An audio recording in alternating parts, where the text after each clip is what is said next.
오늘도 무사히 하루 보내셨습니까? 뉴스와이드 이상훈입니다. 오늘 헌법재판소가 한덕수 국무총리의 탄핵 심판 선고를 오는 24일에 한다고 밝혔습니다. 그간 한 총리의 선고와 윤 대통령 탄핵 심판 선고를 같은 날에 할 수도 있다는 전망이 있었는데요. 빗나간 셈이 됐습니다. 자, 그렇다면 윤 대통령에 대한 선고는 언제로 잡히는 걸까요? 그리고 명태균 씨 연루 의혹과 관련해 검찰이 오늘 오세훈 서울시장의 집무실과 공관을 압수수색했습니다. 여권의 대표적인 대선주라 꼽히는 인물에 대한 압수수색인지라 정치권이 그 파장을 주목하고 있습니다. 이런 이슈들과 함께 저는 1분 뒤에 돌아오겠습니다.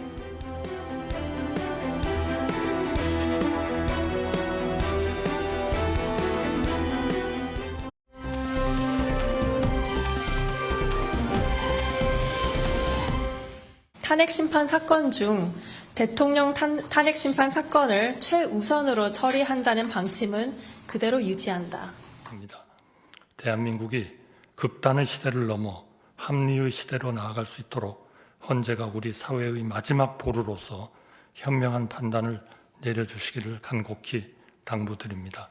이상으로 변론을 종결하고 선고기일은 재판부 평의를 거쳐 정해지면 양측에 통지해 드리도록 하겠습니다. 자, 윤석열 대통령의 탄핵 심판, 그 심리는 가장 최우선적으로 처리한다. 헌법재판소가 반복적으로 밝혔습니다. 그런데요, 오늘 선고 날짜가 잡힌 한 가지가 나왔는데 윤석열 대통령 탄핵 심판 선고 날짜가 아닙니다. 한덕수 국무총리 탄핵 심판 선고 날짜입니다. 화면 보겠습니다. 자, 오는 24일 월요일 오전 10시 탄핵 심판 선고한다고 오늘 헌재가 밝혔습니다. 변론이 끝난 지 33일 만입니다.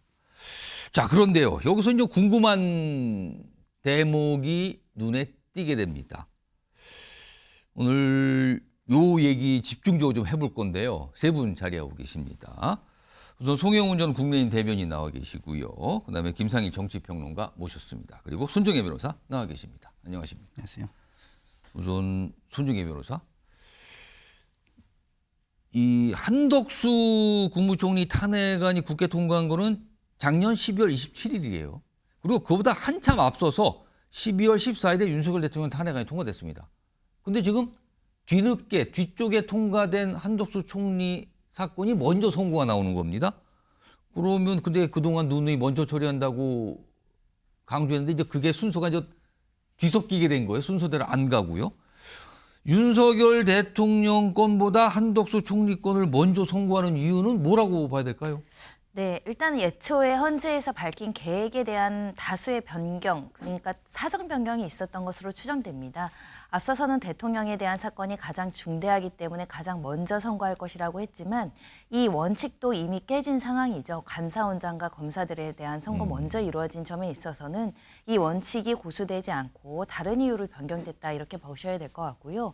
그렇다고 한다면 먼저 접수된 사건 먼저 선고한다는 원칙도 지금 보시는 바와 같이 국무총리 사건은 뒤늦게 접수가 됐음에도 불구하고 먼저 선고를 한다는 겁니다. 예. 즉 사안별로 그때그때 상황에 맞게 선고 일정을 지정하는 게 아닐까 추정해 볼 수 있는 것이고 즉 대통령 사건은 현재 판결이 완료되지 않았지만 국무총리 사건은 선고에 이를 정도로 평의와 판결이 모두 종결됐기 때문에 예. 선고 기일을 이제 신속하게 잡은 것이다 이렇게 생각하면 간명하지 않을까라는 생각이 들고요.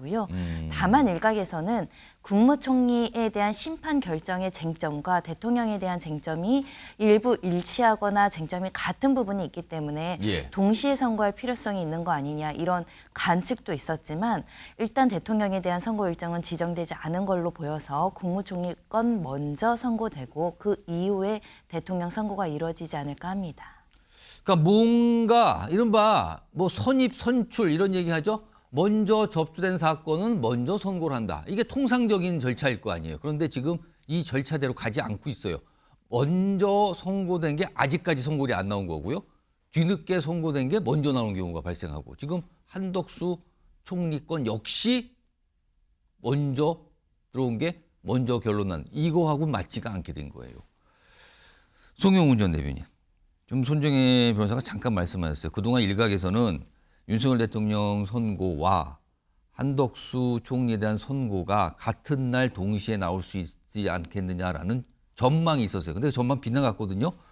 이거 어떻게 봐야 될까요, 지금 이거는? 말씀하신 것처럼 한덕수 국무총리에 대한 탄핵 심판과 윤 대통령에 대한 탄핵 심판을 같은 날 선고할 수도 있다는 관측이 있었죠. 예. 그런 관측은 이제 왜 있었냐고 하면은 국회의 탄핵소추 사유 5가지 중에는 한덕수 국무총리가 12월 3일 비상계엄 이것을 이제 탄핵소추 안에서는 내란이라고 적시를 하고 있는데 그 예. 내란 행위에 공모, 묵인 내지는 방조했다라는 부분이 포함이 되어 있습니다. 그러면은 헌재가 이 부분에 대해서 판단을 어떻게 하느냐에 따라서 윤 대통령의 탄핵소추 사유 중에 일부분에 관해서 즉 국무회의에 관련된 부분이라든가 이런 부분들에 대해서는 일종의 미리 보기가 가능할 것이라고 하는 그런 그 시선들이 있었습니다. 그렇기 때문에 미리 사전에 결론의 일부가 노출되는 것을 방지하기 위해서 같은 날 선고하지 않겠느냐. 그러니까 쟁점이 어차피 겹치고 같은 내용이 많이 있으니까 그렇죠. 어. 일부 중첩되는 부분이 있죠. 예. 그래서 같은 날 선고하지 않겠느냐라는 관측이 있었습니다만은 결국은 빗나갔습니다. 이것은 헌재가 저는 어떤 방식으로 피해갈 것이라고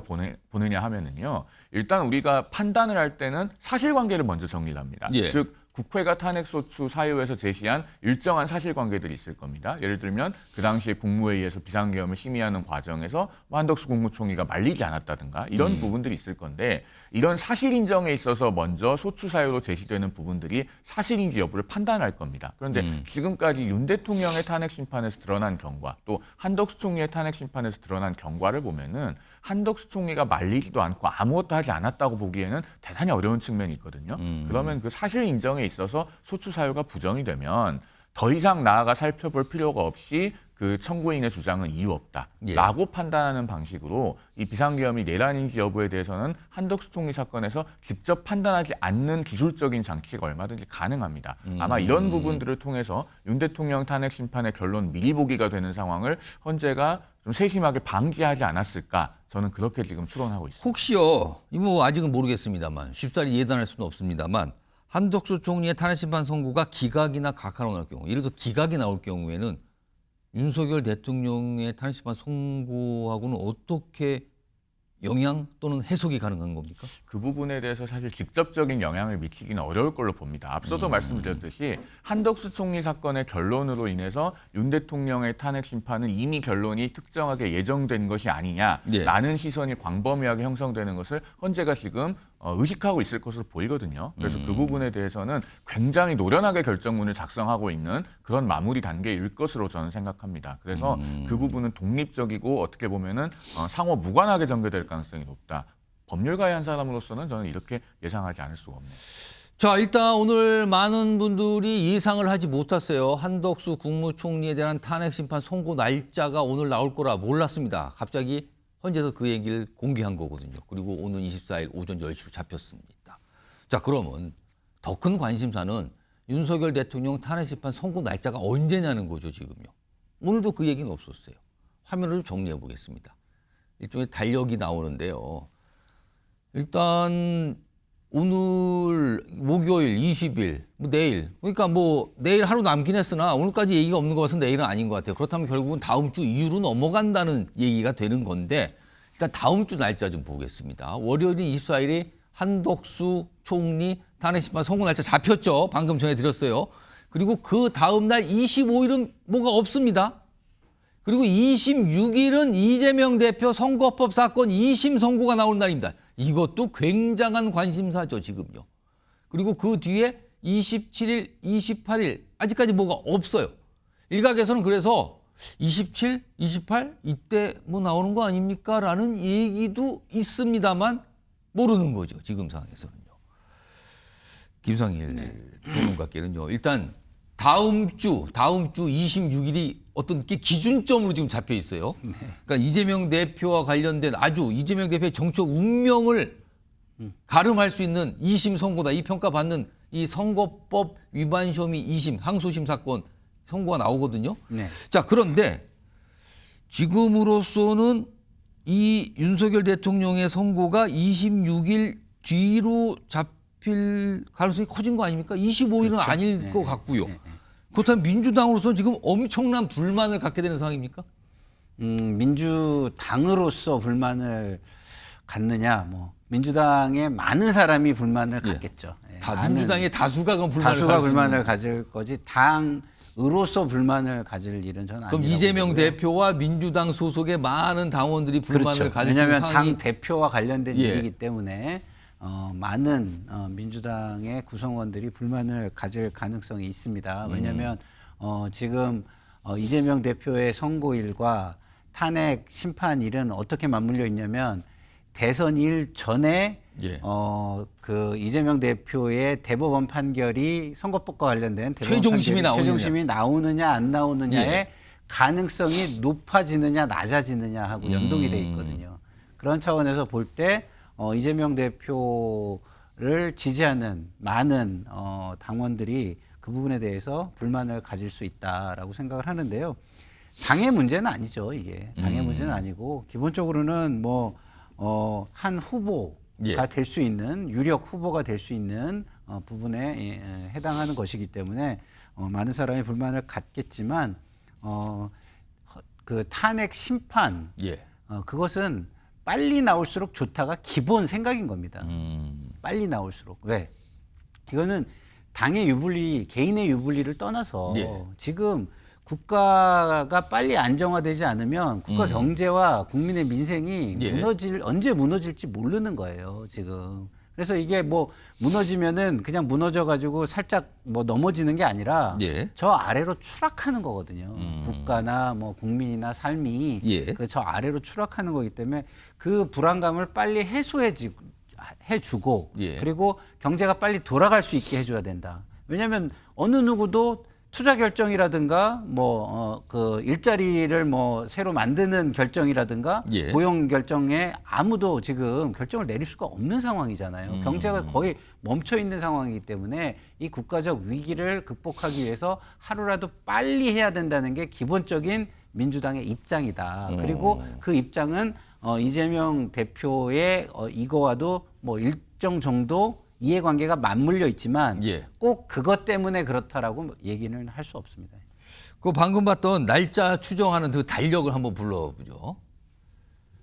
손종혜 변호사는 저 달력을 좀 보여주시면서 이제 이번 주는 아닌 것 같아요. 내일 하루밖에 없는데 그러면 다음 주 이후라고 보는데 다음 주 중에 혹시 윤석열 대통령 탄핵심판 선고일 지정 가능성이 보이는 날짜가 있습니까? 어떤 걸로 좀 전망하십니까? 저는 판결이 아직 완료되지 않았다라는 보도가 사실이라고 한다면 예. 그러니까 어제 오후 4시부터 평의를 진행했다라는 거거든요. 그럼 혹시 어제의 평의에서는 한덕수 총리에 대한 사건을 판결한 것이 아닌가. 그래서 어제 판결했기 때문에 오늘 선고기일이 지정된 게 아닐까라고 추정을 하고 있고요. 예. 그렇다고 한다면 한덕수 총리 사건의 결정의 내용들이 다 정해졌다면 오늘부터는 이제 대통령에 대한 평의를 통해서 판결까지 이어지는 거거든요. 그럼 대부분에 대한 쟁점은 정리가 됐다라고 한다면 예. 최종 판결을 내일 그리고 월요일, 화요일 진행한다라고 한다면 수목금도 선고할 만큼의 어떤 준비가 되어 있지 않을까라는 수목금이면 26, 27, 28이거든요. 그중에 가장 빠른 26일은 이재명 대표 2심 선고 날인데 혹시라도 겹칠 수도 있다고 보시는 거예요? 가능합니다. 별개의 사건일 뿐만 아니라 법원도 별개의 사건이기 때문에 꼭 형사재판 선고기일을 피해서 선고기일을 잡을 거라고는 생각하지 않고 있기 때문에 그러니까 가능한 한 신속하게 판단하려는 게 헌재의 입장인데 지금 왜 이렇게 늦어지나 봤더니 대통령 사건 먼저 했으면 이렇게 지연되지 않았을 것인데 예. 중간중간 감사원장 사건도 있었죠. 검사 사건도 있었죠. 보니까 또 국무총리 사건 먼저 선고를 하고 있습니다. 그리고 또 법무장관도 지금 탄핵 소추돼서 또 이게 좀 변론이 진행 중이잖아요. 진행을 또. 했다니 동시에 수 사건을 같이 평의를 하다 보니까 기일이 예정보다 좀 지연되는 측면도 읽히고 있는 상황인 만큼 예. 주요 사건에 대한 선고가 이루어지고 나서는 신속하게 그래도 선고를 하려고 노력하지 않을까라는 생각이 들어서 3월 말 선고도 여전히 가능성은 열려 있다라고 보입니다. 3월 말이면 다음 주밖에 이제 없는데 그럼 다음 주 중에는 나오지 않을까라는 건데 송영문 전 대변인 혹시요 윤 대통령 탄핵심판 선고가 3월이 아니고 4월로 또 넘어갈 가능성. 또 일각에서는 또 이런 얘기를 여러 가지 또 얘기를 근거를 되면서 설명도 해요. 그 가능성은 어떻게 보십니까? 헌법재판관 8인의 평의는 지금 엄격한 보안이 지켜지고 있기 때문에 예. 언제 선고할지 사실 누가 알겠습니까? 이제는 어떻게 보면 예측의 영역이 아니고 헌법재판소가 선고기일을 고지하면은 거기서부터는 대응의 영역인 것 같아요. 그렇게 말씀을 드리고 그렇기 때문에 4월로 넘어갈 가능성 제로라고는 말씀드리기 어려운 상황이 되었습니다. 그리고 지금 상황에서 중요한 것은 물론 뭐 신속한 판단과 국정 공백의 방지 이런 예, 부분도 중요하겠습니다만은 이 탄핵 심판을 둘러싸고 사회적 갈등이 너무나 첨예하지 않습니까? 그러면은 이 탄핵 심판에 대한 헌법재판소의 결정문은 굉장히 역사적인 문서가 될 것이고 예. 그 결정문을 아마 많은 국민들께서 직접 읽어보려고 하실 겁니다.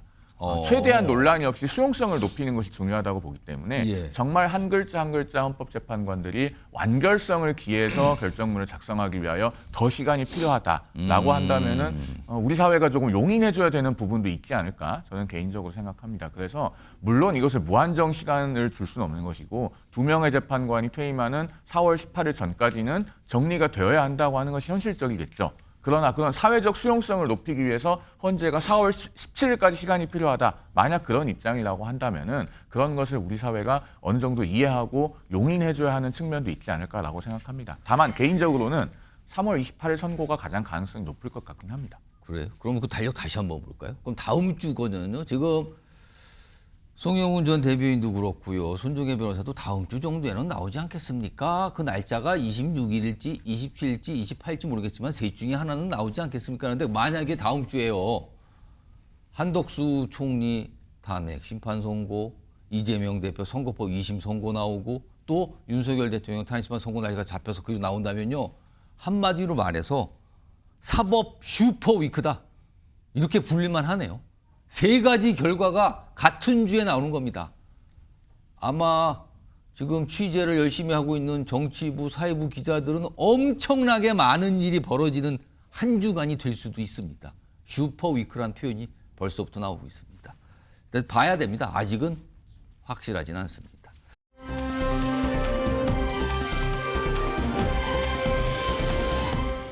요즘에 헌재 주변에 보면은요, 여야 정치인들이 헌재에 대해서 요구하고 때로는 약간 압박하는 듯한 모습 많이 있거든요.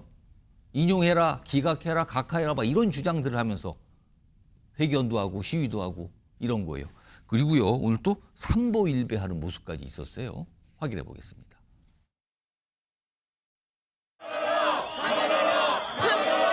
파면만이 헌정수 오직 헌법에 따라 증거와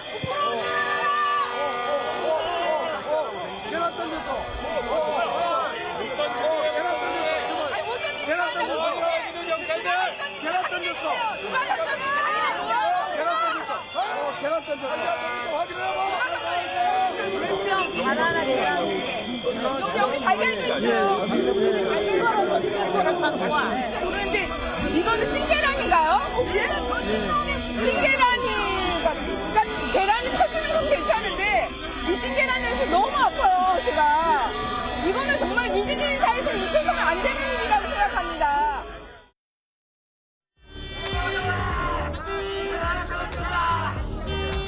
윤석열을 파면하라!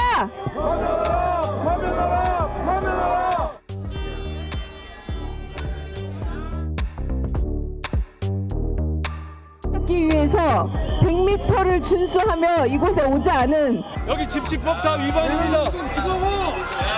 여기 다 제발이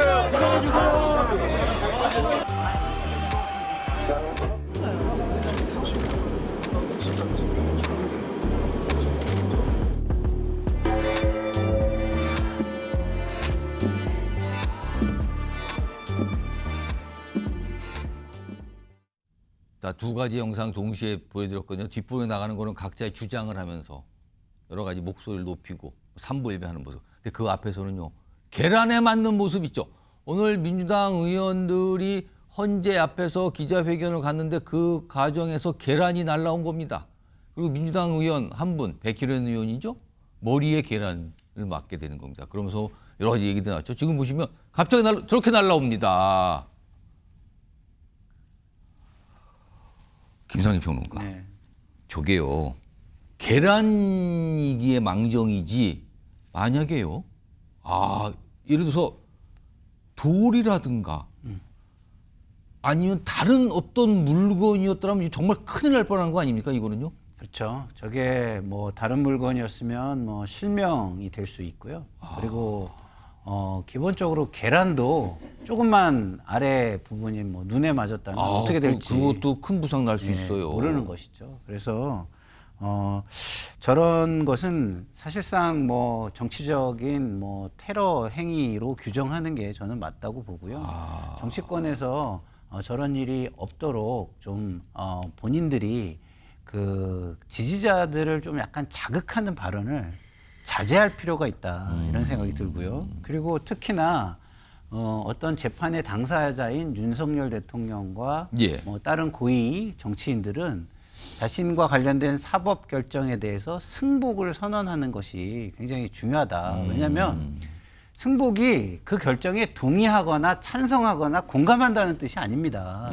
승복은 뭐냐면 우리의 제도를 지켜나가겠다는 약속인 거예요. 그렇죠. 그렇기 때문에 승복하지 않으면 제도라는 건 존재할 수가 없는 겁니다. 그렇기 때문에 정치 지도자들이 제발 좀 따로라도 아니면 한데 모여서라도 승복하는 문화를 국민에게 보여주는 그리고 그걸 선언하는 그래서 지지층을 선동하거나 자극하지 않는 저 국민들이 나와 있는 게 자기 이익을 위해서 나왔다 이렇게 보기 어렵습니다. 지지하는 정치인의 이익을 위해서 나온 거예요. 그러면 자기 이익을 위해서 국민을 광장으로 내모는 정치 지도자는 저는 좀 없었으면 좋겠다 이런 생각이 들고요. 예. 그리고 또 하나는 이제 경찰 분들이 굉장히 많이 고생을 하시는데 예. 고생을 하시는데도 저런 결과가 나오면 또 비판과 비난을 받을 수가 그럴 있잖아요. 수 있죠. 그래서 좀 예. 고생이 되시겠지만 좀 더 좀 엄격하게 저런 걸 관리를 하셔야 된다. 그 서부지원 그 침탈 사태 이후로 사법기관 주변에 위협이 굉장히 증가하고 있습니다.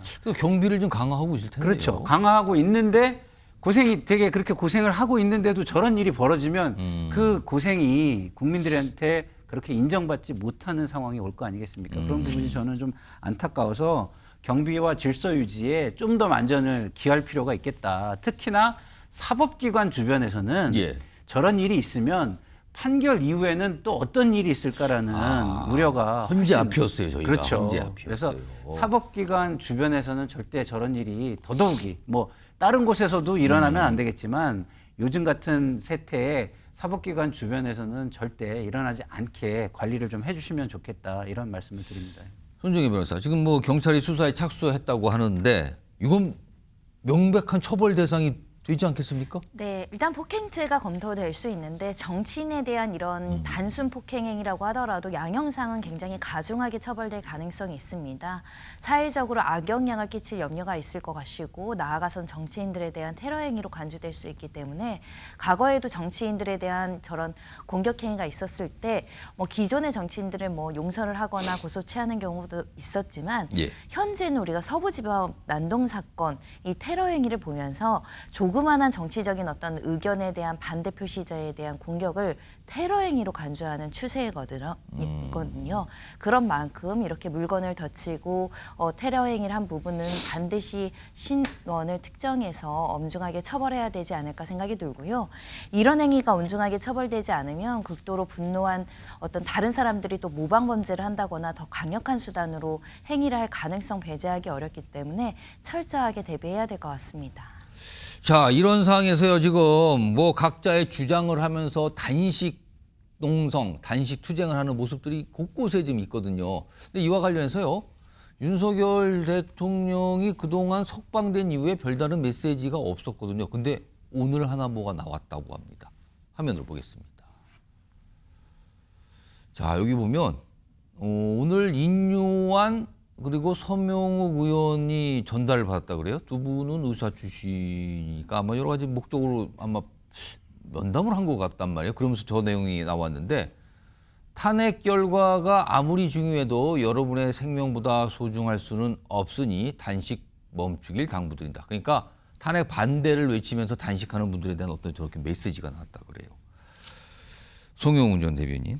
지금 아까 이제 계란 투척 저것도 좀 영상으로 확인해봤지만 이게 심상치 않은 게 그동안 윤석열 대통령의 지지자 2명이 분신을 했어요.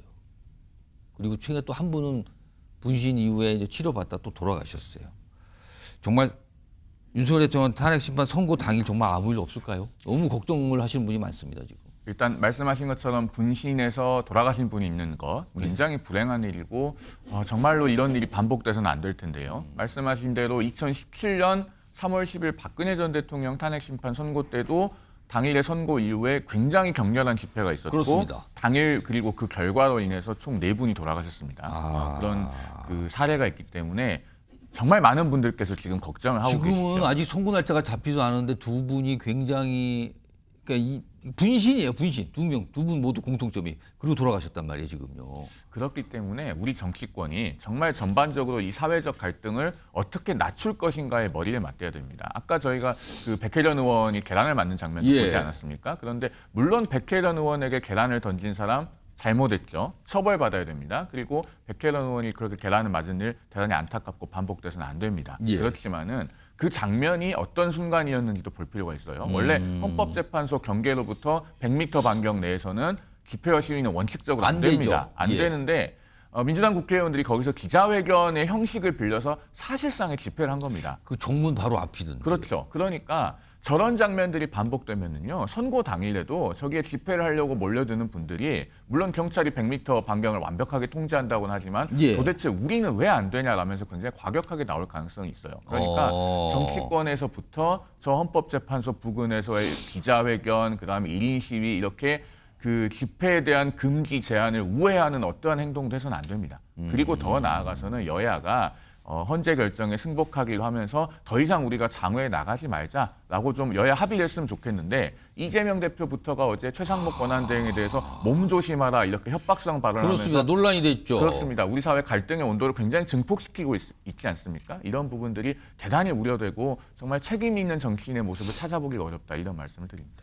지금요, 이제 백혜련 의원이 이제 계란에 맞은 그 내용 소개되는데 정말 다시 한번 말씀드리지만요, 저게 계란이기에 천만 다행이죠. 만약에 다른 물건이었더라면, 그리고 조금 더 뭔가를 좀 생각해 본다면, 뭔가 이렇게 폭발하는 그런 물건이었다면, 이거는요, 정말 큰일 날 뻔했습니다. 저러면 안 됩니다, 정말. 모두가 좀 차분해지는 상황으로 좀 가야 될 때가 된 것 같습니다, 지금요.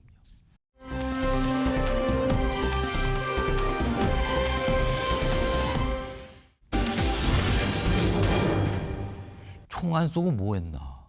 김건희 여사 사진인데요. 지금 이 내용이 저런 말이 나왔다. 이게 진술을 통해서 지금 경찰 조사에서 알려졌죠. 그리고 보도가 꽤 많이 됐습니다, 지금요. 우선 지난 1월, 그러니까 윤석열 대통령 체포가 집행이 됐죠. 그리고 그 며칠 지난 뒤에 여러 가지 설명들이 나왔어요. 그때 모습 좀 다시 한번 확인해 보겠습니다. 대통령님께서는 적은 숫자로 저 많은 경찰 인원들을 막아내려면 무력 충돌밖에 없지 않겠느냐. 절대 그래서는 안 된다 말씀하셨습니다. 없습니다. 무기는 경호관들한테 근무 중에 평시에 늘 휴대하는 장비입니다. 영장 집행 과정에서 제지를 위해서 별도의 무기를 추가적으로 휴대하거나 한 적은 없습니다. 자, 이런 설명이 있었어요. 그런데요, 최근에 경찰 조사를 통해서 당시 체포 당일, 체포 이후에 뭐 이런 얘기가 나왔다는 게 경찰 조사에서 진술로 확보가 됐다는 보도가 나왔어요. 화면 좀 보겠습니다. 이 내용입니다. 그러니까 1월 15일 윤석열 대통령 2차 체포영장 집행 뒤, 그러니까 체포가 된 뒤에요. 그리고 요 내용들은요, 지금 김성훈 차장, 경호차장, 그리고 이광호 본부장 영장에 이런 내용이 담겨 있다고, 이런 내용의 진술을 확보했다고, 그 내용이 또 기록돼 있다고 알려진 거예요. 당시에 김건희 여사가 체포영장이 집행된 뒤에요, 경호처 직원에게 총 갖고 다니면 뭐하나, 그런 거 막으라고 가지고 다니는 건데 이렇게 질책성 발언했다는 거예요. 그럼 총을 갖고 다니는 뭐하나, 그런 거 막으라고 가지고 다니는 거예요. 그럼 이게 쏘라는 의미로 읽히잖아요. 그러면은 다음 하나 더 보죠. 그래서 이런 얘기도 지금 알려집니다. 마음 같아서는 지금 이재명 대표를 쏘고 나도 죽고 싶다. 굉장히 극단적인 어떤 표현인데요, 이거는요. 이런 게 지금 영장 중에 적혀 있다고 보도를 통해서 알려진 겁니다, 지금요. 이 사안과 관련해서 야당에서 오늘 많은 얘기를 좀 했어요. 들어보시죠. 저한테 제보된 것은 총을 쏴도 좋다라는 그런 명령이 위선에서 있었다는데 그것은 나중에 윤석열로 알려졌습니다. 윤석열이나 2차 체포될 때 이 김건희가 총을 갖고 있으면 뭐하냐, 총이라도 쏴서 막아야 될 거 아니냐 했다는 사실은 이 부부가 원래부터 그렇게 말을 해왔다라는 것을 충분히 증명할 수 있는 거죠. 그 바로 옆에 있는 경호원들은 다 총기를 소지하고 있지 않습니까? 실탄으로. 우리나라가 그래도 총기 소지가 불가능한 나라이기 때문에 그래도 말싸움이 가능하고 그런데 그 포문을 열어버리는 게 김건희가 될 수도 있겠구나 하는 섬뜩함이 사실은 좀 많이 들었고 김건희 여사에 대한 어떤 방식을 혹은 어떤 방법을 찾아내서라도 당장 구속해야 된다고 생각합니다. 긴급 구속이 필요하다고까지 생각합니다. 자, 그리고요, 이 사안에 대한 대통령실의 설명이 좀 짧게 나왔습니다. 바로 이 내용이죠. 과장된 전원에 기초한 것이다. 사실 무근이다. 그리고 사실 아닌 것으로 알고 있으나 대응 안 하겠다. 이런 입장이 또 알려졌습니다. 김상희 평론가, 지금 파장이 좀 일고 있어요. 이 내용 때문에. 이거 어떻게 좀 봐야 되는 겁니까? 대통령의 부인, 뭐 예전에는 영부인이라고 표현했는데요. 대통령의 부인은요, 웬만한 공인보다 훨씬 큰 영향력을 가지고 있고 또 상징성이라는 건 어마어마한 겁니다. 그 사회에서. 그렇기 때문에 영부인이 대통령의 부인이 행동 하나하나에 모범을 보이는 것, 이것은 사회 발전이나 어떤 사회 문화 형성이나 이런 데 엄청 중요한 것이거든요. 그런데 본인 또는 본인의 그 남편과 관련돼서 경호원에게 총기를 왜 그냥 갖고 다니냐. 그거는 총기를 사용하라는 의미잖아요. 그러면 이제 누구에게가 이제 남는 겁니다. 그거는. 총기 뭐 경호원은 사용하라고 갖고 다니는 거니까 사용할 수 있죠. 대통령을 보호하기 위해서. 그럼 누구에게 왜 이게 남는 건데 영장을 집행하러 온 사람들에게예요. 그럼 당신은 그죠? 경찰 공수처. 그렇죠. 이렇게 되는데. 그런 사람들에게 왜 영장을 집행하려고 하니까 이 모두가 맞지 않습니다. 그러면 대통령의 부인이 국민의 생명을, 공직자의 생명을 너무나 경시하는 거죠. 총을 사용하라고 하면은 그게 사상자가 나올 수도 있는 거 아니겠습니까? 그렇죠. 본인들만 중요하고 그거로 인해서 사상자가 될 수도 있는 대상자, 국민이죠. 대통령은 국민의 생명과 재산을 보호하는 게 가장 중요한 건데. 그래서 그런 신뢰를 가지고 그 의무를 다해 줄 거라는 믿음을 가지고 대통령의 직을 수행해 달라고 우리가 뽑아 드리는 거 아니겠습니까? 그런데 그 부인이 이런 이야기를 한다? 이거는 굉장히 심각하다. 그리고 국민들에게 굉장히 안 좋은 영향을 미칠 것이고요.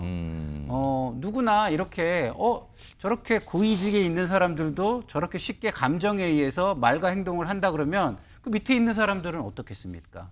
상대적으로 잃을 게 적은 사람들이에요. 그러면 행동으로 옮겨질 가능성이 잃을 게 많은 사람보다 많은 거 아니겠습니까? 그런데 거기를 선동하고 자극할 수 있다라는 점에서 굉장히 부적절하고 이거에 대해서 대응을 안 하겠다? 이런 방식은 더더욱이 부적절한 것 같습니다. 본인이 가지고 있는 위치와 권한에 맞게 국민들을 책임져야 되잖아요. 그럼 국민들이 이걸 오해하지 않고 또 이게 갈등으로 이어지지 않게 그리고 이게 다른 선동으로 이어지지 않게 충분한 설명과 이해를 구할 필요가 있는데 그걸 대응을 안 하겠다고 하는 그런 방식도 굉장히 부적절하다. 저는 그렇게 좀 생각이 듭니다. 송영훈 전 대변인. 그런데 당시 저 체포 집행 뭐 그 이후에 윤석열 대통령 측에서는 대통령이 충돌이 없어야 된다 이런 걸 당부했다는 설명. 그리고 또 지금 이 사안에 대한 대통령실 설명은 이게 과장된 전원에 기초한 거다. 사실 무근이다. 또 약간 부인을 하고 있단 말이에요. 이건 또 어떻게 봐야 됩니까? 그럼? 정확한 사실관계가 파악이 되지 않기 때문에 그 어떤 사실관계 기초에서 논평하기 참 어렵습니다만 일단 이런 가능성은 존재하죠. 윤 대통령의 생각과 김건희 여사의 생각이 다를 수 있습니다. 그렇기 때문에 어떠한 전원이 있다고 해서 그것을 뭐 윤 대통령이 총기 사용이나 혹은 그 총기를 이용한 체포의 저지를 지시했을 것이다라고까지 나아가는 것은 대단히 좀 현 단계에서는 무리하다고 보여지고요. 그러나 김건희 여사의 저런 발언이 사실 우리가 국민들께서 인식하고 계시는 김건희 여사의 그림자라고 하는 것이 없다면은 예. 상당히 선회할 여지도 있습니다. 왜냐하면 어쨌든 배우자가 체포된 상황에서 왜 내 남편이 잡혀가도록 내버려 뒀느냐라고 하는 어떤 인간적인 감정의 토로라고 볼 여지도 있겠습니다만은 그럼에도 불구하고 지금 상황에서 그렇게 선회하기는 적절하지가 않은 것이 예. 앞서도 말씀드렸듯이 우리 국민들의 인식에 김건희 여사의 그림자가 있습니다. 이건 제 표현이 아니고 주요 일간지에서 칼럼에서 썼던 표현입니다. 그렇기 때문에 여러 가지 그 그림자가 남아있는 상황에서는 사실관계를 선회해서 뭔가 이해하는 것도 바람직하지 않은 측면이 있고 그렇다고 사실관계가 정확하게 확인되지 않은 상황에서 그것을 사실일 것이라고 전제해서 논평하기도 어려운 측면이 있는 것이죠. 근데요, 이게 사실을 전제해서 논평을 하면 안 된다는 말씀을 제가 충분히 공감하면서도 이게 경호 직원들이 얘기를 한 거잖아요. 지금 그 경찰이 파악한 바에 따르면 그런 얘기를 들은 경호 직원이 그렇죠. 가족 부장에게 다시 그런 얘기가 보고가 나왔다라고 됐다라는 전달했다. 거잖아요. 뭐 이런 그리고 이게 설명이죠. 검찰의 조사 결과로 이게 경찰의 드러난 조사. 거 경찰의 조사 결과로 드러난 거잖아요. 그러면 경호처에 일하는 사람들이라는 거는 굉장히 충성도가 높은 사람들입니다.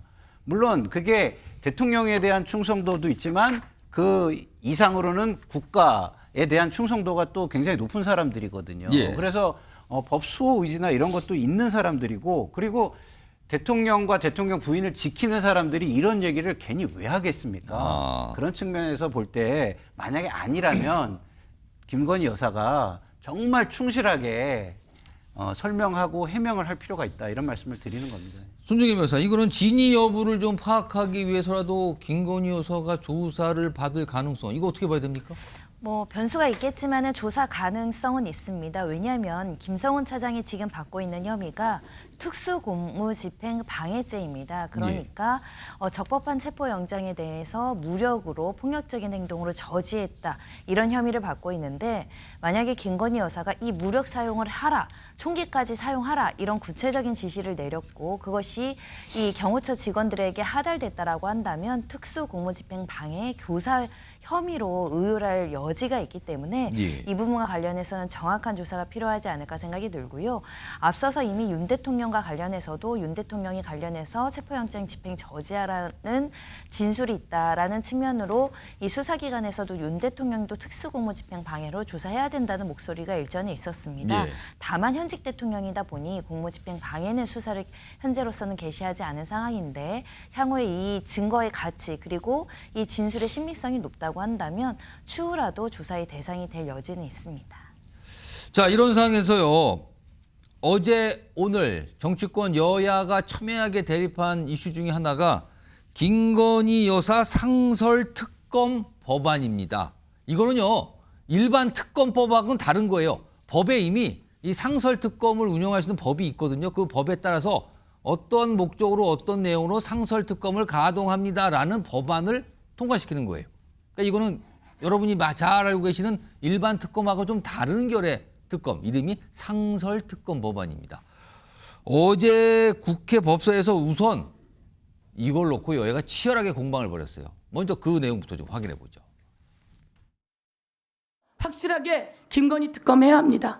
그래서 우리가 상설특검 만들었으니 이 상설특검 거부권을 날릴 수가 없어요. 특검을 임명하지 않으면 이에 대해서 직무유기, 직권남용 확실하게 법적 조치하겠다 이런 말씀. 뭐 탄핵병에 걸렸느냐, 특검병이 걸렸느냐라고 이렇게 이런 비아냥대는 세간의 목소리가 나올 정도로 이 특검 내용을 하나하나 보면은 기승전 김건희예요.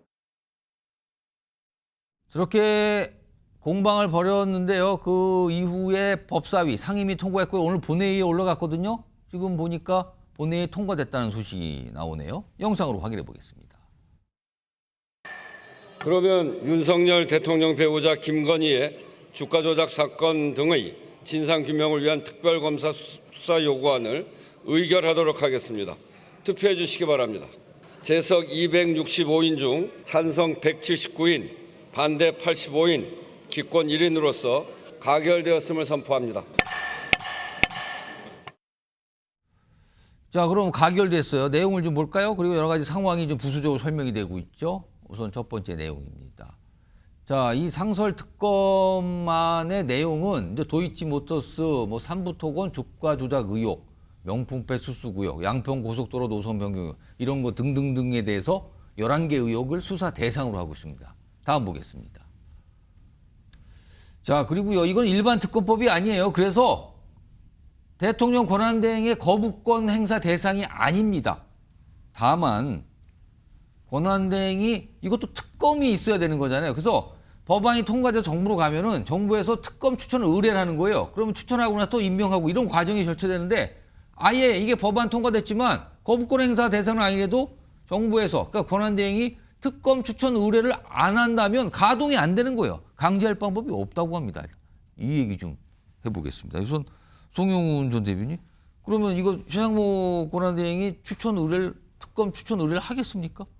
현재로서는 안 할 가능성이 높다고 봐야 되겠죠. 이미 그 수사 요구안이 통과되어 있는 이른바 내란 상설 특검에 대해서도 현재까지 상설 특검 추천 의뢰가 되지 않은 상태이기 때문에 그 일관성을 유지한다면은 추천 의뢰를 안 할 가능성이 대단히 높아 보입니다. 다만 개인적인 의견으로는요, 이걸 여당에서 상설 특검 추천 의뢰를 하지 않도록 정부에 건의하거나 요구할 만한 사항은 아니라는 생각이 들어요. 두 가지 이유가 있는데요. 하나는 조금 전에 제가 김건희 여사의 그림자라고 하는 표현을 썼습니다마는 예. 이제는 국민의힘에서 김건희 여사에 관한 사안을 뭔가 계속 방어해주거나 비호해주는 것처럼 보여서는 안 됩니다.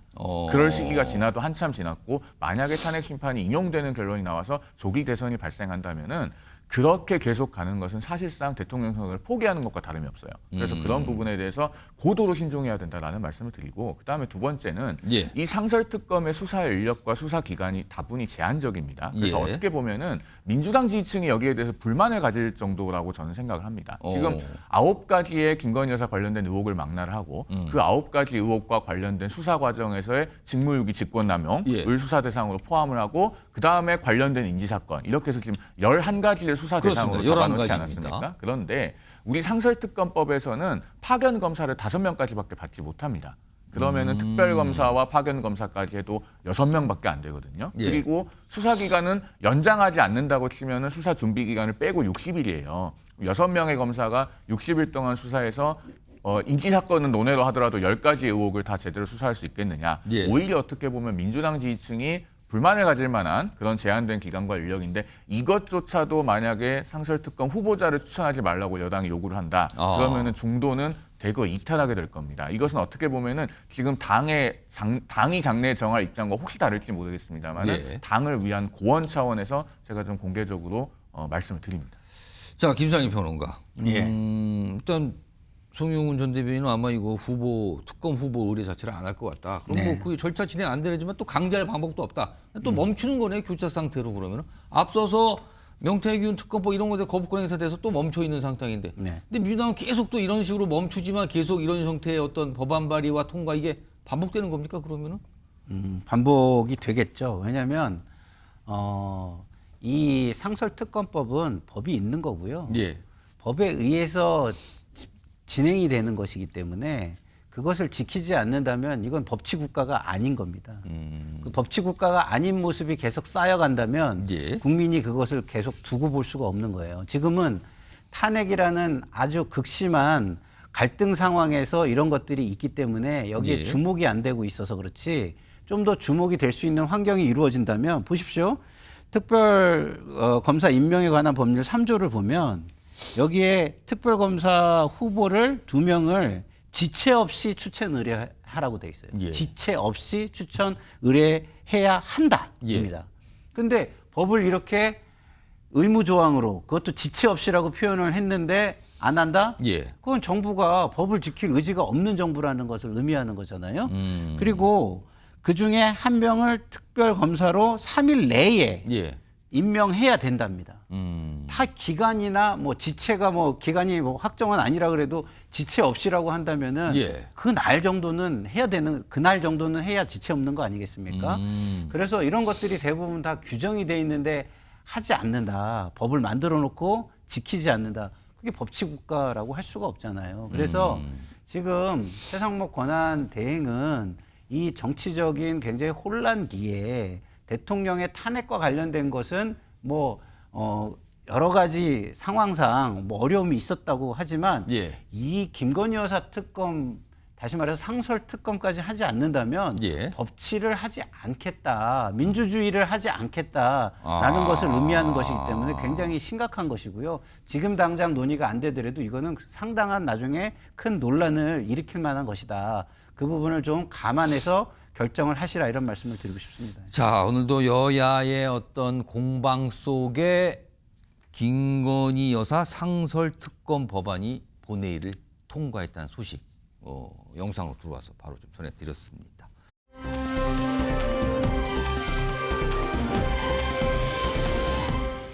다음 이슈는 이거 굉장히 많은 분들의 생활에 직접적인 영향을 주는 이슈입니다. 국민연금과 관련된 게 오늘 국회에서 하나 통과가 됐습니다.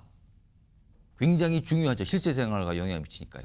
이 내용 키워드로 확인해 보겠습니다.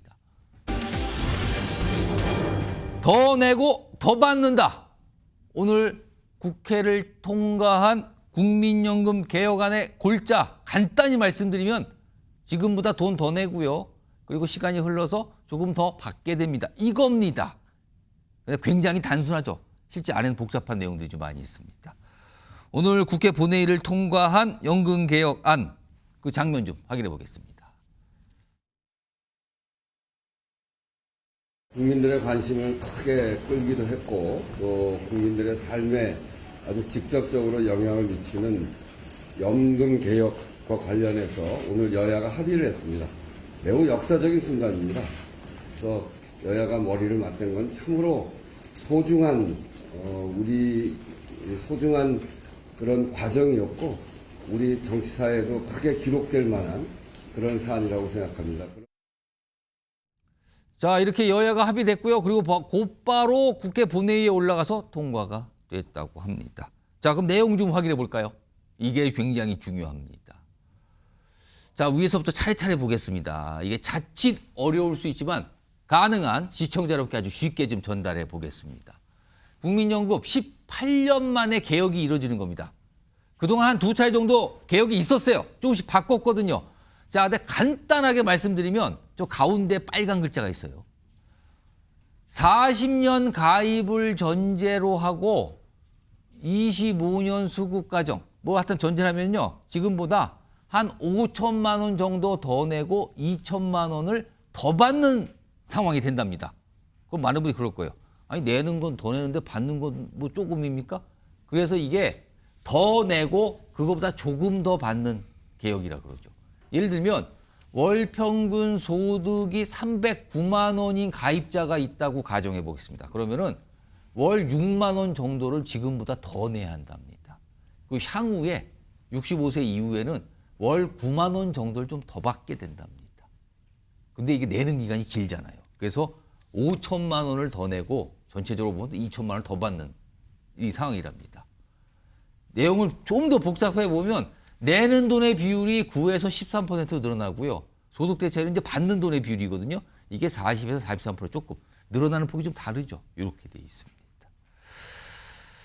김상희 평론가, 네. 이 분야 좀 관심 있게 보셨을 텐데, 네. 근데 이거 놓고요. 그러니까 더 내고, 네. 근데 그거만큼은 아니고 조금 더 받는다. 이게 네. 골자인데, 네. 근데 일각에서는요. 이게 따지고 보면 젊은 세대들의 미래의 희생을 전제로 한 개혁이다. 네. 그리고 이게 개혁이라고 하지만 연금이 완전히 고갈되는 날짜가 계산되거든요. 국민연금 자체가 아예 돈이 없어지는 때가. 그 날짜가 계산되는데 그거 뒤로 연장만 한 거지 어차피 고갈은 시간 문제라서 근본적인 개혁도 아니라는 지적 나오거든요. 이거 어떻게 봐야 됩니까? 근본적인 개혁을 할 수 있으면 왜 안 했겠습니까? 근데 근본적인 개혁 자체가 쉽지 않은 거예요. 그 이유는 뭐 우리가 다 알고 있습니다. 왜? 기본적으로는 출생률이 떨어지고 있기 때문이잖아요. 나중에 인구가 줄 수도 있다. 인구가 줄기 때문입니다. 그래서 내는 사람은 적고 받아가야 되는 고령화 사회에서 고령층들은 인구가 너무 많고 이런 거 아니겠습니까? 그래서 그런 걸 다 따져 보니까 연금이 국민연금이 아예 고갈돼 버리는 날 연도가 계산이 되는 거군요. 그렇죠. 그래서 이것은 출생이라든가 사회의 어떤 그 가족 문화라든가 이런 거에 또 기반하는 거기 때문에 세대를 나눌 일은 아니다. 우리 국가가 다 함께 잘 살 수 있고 가족이 행복하게 해줄 수 있고 이런다면 왜 애를 낳아서 같이 가족과 함께 행복하려는 문화가 안 만들어지겠습니까? 그죠? 근본적인 해결 방법은 그런 데서 존재하는 거잖아요. 예. 그거 외에는 어느 정도는 우리가 궁여지책으로 지금 당장 문제가 되는 걸 조금 시간을 벌어서라도 예. 이 다른 해법을 또 찾아보자 이렇게 갈 수밖에 없는 겁니다. 그럼 지금은 일단 시간을 버는 쪽의 그렇죠. 개혁인 겁니까? 네. 손해를 좀 보지만 그래도 더 큰 문제가 발생하고 더 그 시점이 빨리 도래하는 거를 조금 뒤로 미루고. 그럼 지금 말씀하신 네. 게 이제 시점을 뒤로 미뤘다는 건데 아까 본 화면에 그 소진 시점들이 좀 나와 그렇죠. 있어요. 네. 다시 한번 좀 확인해 보겠습니다.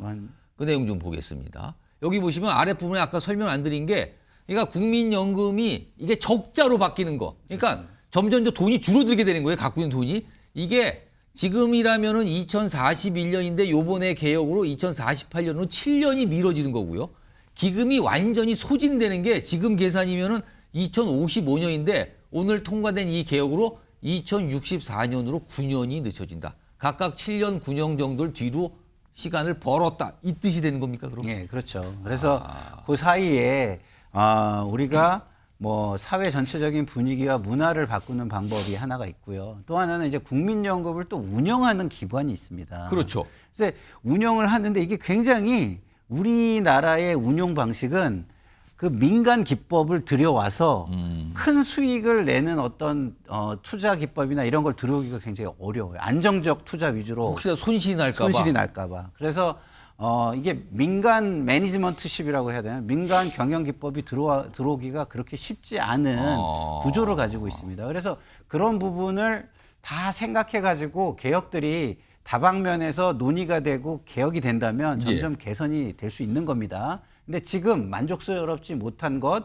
그리고 현상적으로 그리고 결과적으로 젊은 세대가 좀 희생을 볼 수밖에 희생을 더 해야 되는 상황이 된 부분 이런 건 굉장히 안타깝게 생각을 합니다만 그러면 그걸 안 하면은 희생이 그럼 없느냐? 그거는 아니라는 거죠. 아까 말대로 적자 기간 그다음에 아예 소진되는 기간 계산이 되거든요. 그렇죠. 그래서 그게 없는 것은 아니기 때문에 마치 이게 문제가 있는 합의를 했다고 해가지고서 이게 어떤 조금의 성과도 없다라고 치부하고 너무 나쁜 점만 부각시키면은 저는 안 된다고 보고요. 이것이 합의가 됐으니 좀 더 열심히 논의를 해가지고 더 좋은 개혁안들과 방법들을 내와서 열심히 국회에서 더 합의를 해라 이렇게 뭐랄까요?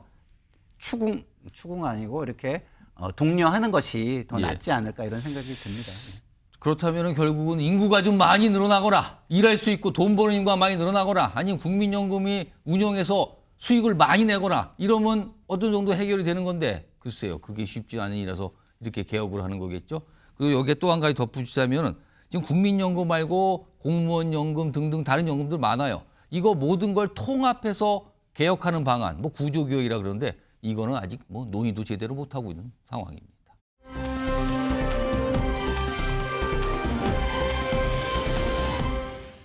문제는 검찰입니다. 수사를 안 합니다. 다 증거를 확보했습니다. 그런데 왜 조사를 안 하는가? 전 지금 분명히 검찰은 직무 유기하고 있다고 생각하고요. 빨리 수사 안 해주면 정말 심정은 검찰청 앞에 가서 1인 시위라도 하고 싶어요. 다시 한번 검찰의 지속적인 조속한 수사와 그 결과 발표를 기다리겠습니다. 저도 또 제 참모들도 언제라도 검찰에서 부르면 기쁜 마음으로 뛰어갈 준비가 되어 있습니다. 고소장을 제출한 게 작년 12월 2일이었습니다. 그로부터 벌써 석 달이 흘렀습니다. 그동안 검찰청은 거의 직무 유기에 가까울 정도로 저희가 고소한 건에 대해서 수사를 주저해 왔습니다. 지난주에 명태균과 그 일당에 대한 조사에 이어서 저도 빠른 시일 내에 불러주면 좋겠습니다. 자, 오늘 오세훈 서울시장의 집무실과 공간에 대한 검찰의 압수수색이 있었습니다. 굉장히 많이 주목을 받았거든요. 그 내용 좀 정리해 보겠습니다. 자, 이게 2021년 서울시장 보궐선거 당시 상황을 가리는 거예요. 이른바 여론조사 비용 대납 의혹이 발생을 했는데 지금까지 이 의혹의 핵심은 그거잖아요. 비용이 대납이 됐다. 근데 이거를 오세훈 서울시장이 알고 있었느냐, 모르고 있었느냐. 이게 좀 굉장히 중요한 이 쟁점 지점이었거든요. 물론 오세훈 서울시장은 몰랐다. 강력하게 지금 계속 부인하는 입장이고요. 근데 오늘 압수수색이 이뤄졌어요. 집무실과 공과 그리고 전 정무부의장의 주거지 등등등 이렇게 압수수색이 진행이 됐다고 합니다. 자, 요거 손정혜 변호사한테 우선 오 시장은 강력히 부인해 왔는데 압수수색을 검찰이 한 거는 법원이 압수수색 영장을 발부해 준 거잖아요. 이걸 어떻게 좀 봐야 됩니까? 네, 최소한도의 수사의 필요성이 있다라는 법원의 결정이 있었다 이렇게 보셔야 될 것 같고요. 명태균 씨를 둘러싼 여러 가지 주장 중에 그 당시에 그 후원 회장이었던 김한정 씨를 통해서 최소 3,300만 원 정도의 여론조사 비용이 대납된 거 아니냐 이런 의혹으로 정치자금법 위반으로 이제 수사가 진행되고 있는 상황이다. 고발이 됐고 수사의 기본적인 어떤 재료들이 나온 만큼 수사의 최소한도의 자료를 확보하고자 압수수색 영장을 신청해서 발부받은 것으로 보이고요. 다만 지금 오세훈 서울시장의 집무실 공간 등에 국한될 뿐 뭐 집이라든가 휴대전화라든가 개인적인 장소에 대한 어떤 뭐 통장에 대한 압수수색이라든가 이런 것들은 이루어지지 않았습니다. 그러니까 필요 최소한도의 자료만 지금 확보하고 있는 상황이다 이렇게 보셔야 될 것 같고요. 일단은 참모진들과 뭐 서울시 부시장들도 참고인 조사를 받은 것으로 알려지고 있습니다. 여기에서 결정적으로 오세훈 시장이 이 관련한 여론조사 비용 대납이라든가 김한정 씨와 이 관계라든가 이런 것들에 대해서 공모했거나 또는 공동으로 행위를 했다라는 연결고리가 나오지 않는 이상은 오세훈 시장까지는 구체적으로 이제 강도 높은 수사가 진행되기는 다소 무리가 있을 가능성이 있고 현재로서는 수사의 초기 단계에 머무르고 있다 이렇게 보입니다. 오늘 압수수색하면서 영장이 지시된 거죠. 근데 거기에 이제 오세훈 서울시장이 피의자로 적시가 됐다 이런 내용이 알려졌거든요. 근데 이제 서울시 쪽에서 이 피의자로 적시된 부분에서 굉장히 좀 민감하게 반응하면서 설명을 좀 내놨어요. 그 부분에 대해서 들어보겠습니다.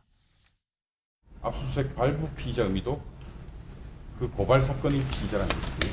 피의자 적시가 되어 있어서 피의자의 의미에 대해서 고발 사건에 대한 피의자라는 말씀드리고요.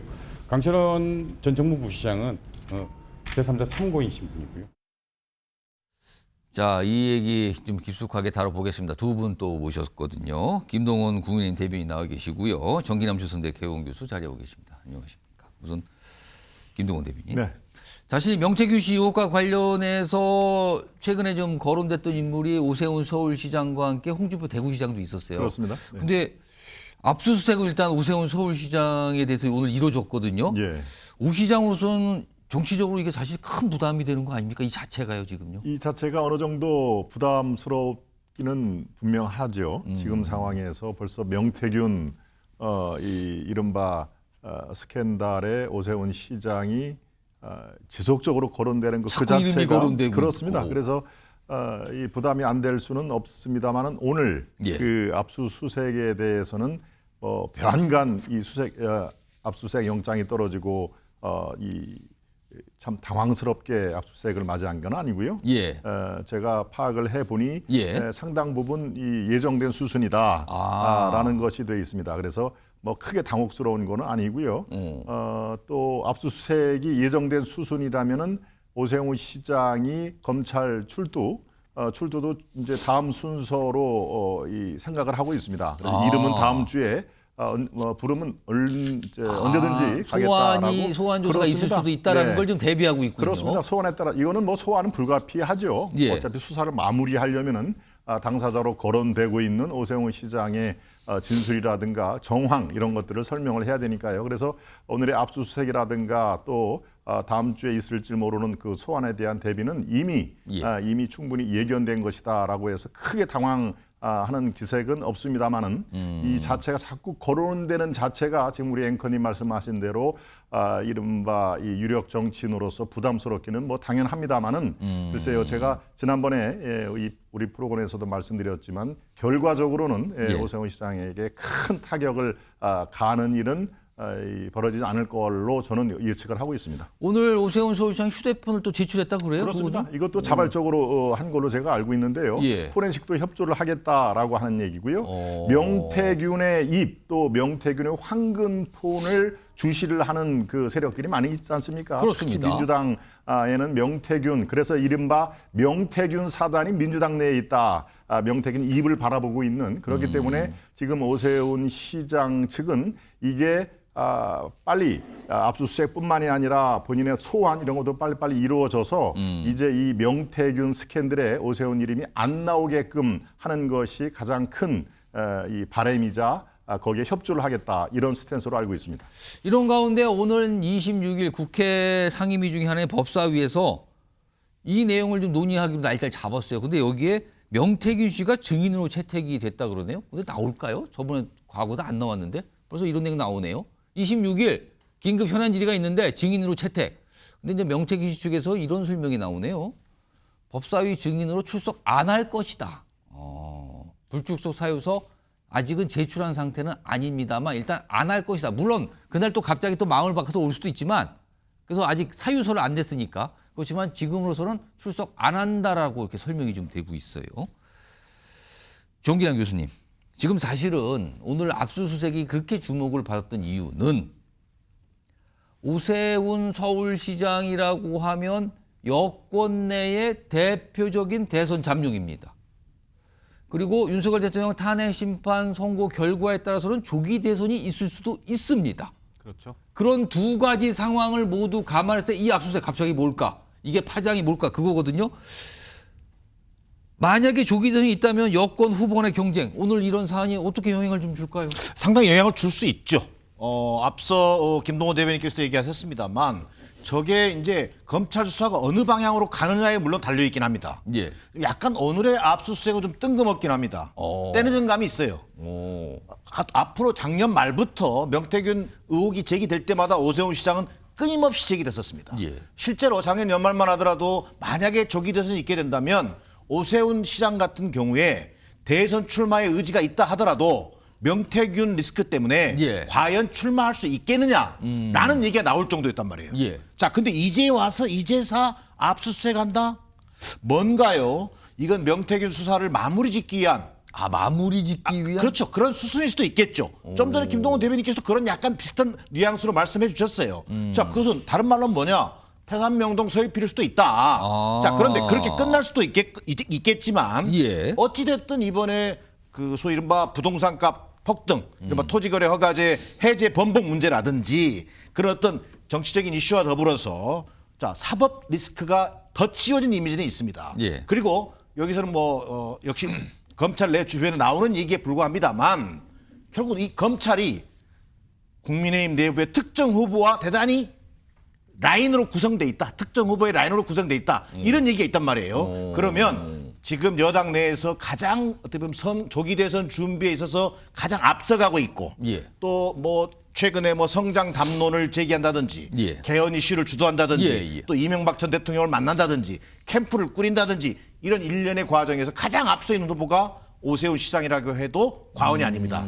그러면 오세훈 시장을 견제 또는 이미지에 상당한 타격을 주기 위한 검찰의 수사일 수도 있겠다. 자, 단언할 수 없지만 어찌됐든 이 오세훈 시장은 두 가지 측면에서 정책적인 참사와 또 명태균 리스크 두 가지 때문에 결과적으로 상당한 이미지에 타격을 입게 되는 그런 과정을 겪을 수밖에 없다. 저는 이렇게 보여집니다. 아까 정책적 부분은 이제 어제 있었던 이 서울 지역에 대한 토지거래 허가구역 재지정 또 확대 지정 이걸 말씀하시는 건데 그건 뒤에 좀 준비가 돼 있거든요.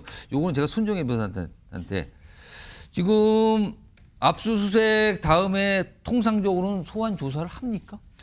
일단 소환 조사할 가능성 매우 높습니다. 일단은 관련된 참고인들에 대한 진술이 앞서서 이루어졌고요. 관련 사실을 확인하고자 하는 차원에서도 조사의 필요성이 있고 또 적극적으로 피해자 측에서도 언제든지 부르면 빨리 가겠다라는 입장을 피력하는 만큼 소환조사 일정은 그렇게 늦지 않게 진행될 가능성이 있고요. 오세훈 시장 측에서는 이 수사와 관련해서 오히려 본인이 무죄를 입증할 수 있는 중요한 기회라고 생각하고 신속하게 해달라고 있는 상황인 만큼 다른 조사나 압수수색에 대한 결과물에 대한 분석이 끝나면 또 피의자의 신분이지만 소환 조사에 응할 가능성이 높습니다. 자, 아까 방금 전에 제가 예고해 드렸죠. 어제 사실은 오세훈 서울시장이 정부와 함께 서울 일부 지역에 대한 토지거래 허가구역 지정, 재지정 또는 확대 지정 이렇게 구체 설명이 되죠. 그거에 대해서 이제 송구하다고 밝힌 바가 있어요. 이겁니다. 토지거래 허가구역 해제 이후 부동산 시장 변동성이 커졌다는 지적 겸허히 받아들입니다. 그리고 여기 앞에는 시민들께 되겠죠. 심려를 끼쳐드려서 송구합니다라고 사과 입장을 저렇게 밝혔어요. 자, 요 내용이 나왔어요. 어제까지. 그리고 앞서 2월 달에 서울시가 발표했던 이 허가구역 해제 일부 지역이었어요. 강남에. 이게 사실상 번복한 셈이 됐거든요. 어제 저렇게 다시 재지정을 하면서. 그러자 여당 내에서 반응이 나왔는데 좀 엇갈립니다. 확인해 보겠습니다. 여기 보시면 홍준표 대구시장은 토지거래 허가구역 재지정은 위헌적인 거예요. 행정조치인데 본질적 기능으로 돌아갔으면. 듣기에 따라서는요. 이게 뭐 부동산 가입 뛴다고 자꾸 이런 거 지정하는 거 별론데 그렇다면 앞서서 오 시장이 한 조치가 맞는 것 같다는 약간 두둔하는 듯한 분위기가 느껴지거든요. 반면에요. 한동훈 전 대표는 서울 집값 급등으로 많은 분들이 고통입니다. 제대로 수습해 주세요. 많은 분들 고통당하고 있거든요. 아, 이건 약간 비판적으로 들려요. 김동원 대변인. 네. 두 분 입장이 약간 좀 갈리는 것 같거든요, 지금요. 네, 그렇습니다.